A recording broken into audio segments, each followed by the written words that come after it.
പാർട്ടിയുടെ സ്വതന്ത്രമായ കരുത്ത് വർദ്ധിപ്പിക്കുന്നതിനുള്ള പ്രചരണ പ്രക്ഷോഭ പരിപാടികളിലെ തന്ത്രങ്ങൾക്ക് രൂപം നൽകാൻ ഊന്നൽ നൽകിക്കൊണ്ട് CPIM 24ാം പാർട്ടി കോൺഗ്രസിൽ അവതരിപ്പിക്കുന്ന കരട് രാഷ്ട്രീയ പ്രമേയം പ്രസിദ്ധീകരിച്ചു. പ്രമേയത്തിലെ പ്രധാന ചർച്ചാ വിഷയം BJP തന്നെയായിരുന്നു.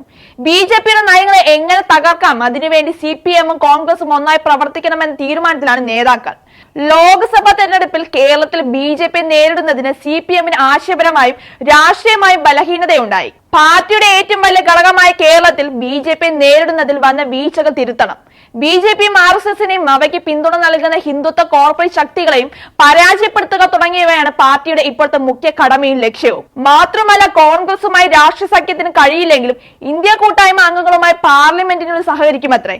പുറത്തെ വിഷയാധിഷ്ഠിത സഹകരണവും തുടരും. കൂടാതെ BJP ശക്തമായി എതിർക്കുന്ന പ്രാദേശിക പാർട്ടികളുമായി സഹകരിക്കുക, ഇത്തരം പാർട്ടികൾ നയിക്കുന്ന സർക്കാരുള്ള സംസ്ഥാനങ്ങളിൽ ജനങ്ങൾക്ക് ഗുണകരമായ പദ്ധതികൾക്ക് പിന്തുണ നൽകുക എന്ന തീരുമാനങ്ങൾ നിലനിൽക്കുന്നുണ്ട്. മാത്രമല്ല, അധ്വാനിക്കുന്ന ജനവിഭാഗങ്ങൾക്കെതിരായ ഏത് നയത്തെയും ജനങ്ങളെ അണിനിർത്തിക്കൊണ്ട് തന്നെ എതിർക്കുമെന്നാണ് കരട് രാഷ്ട്രീയ പ്രമേയത്തിൽ വ്യക്തമാക്കുന്നത്.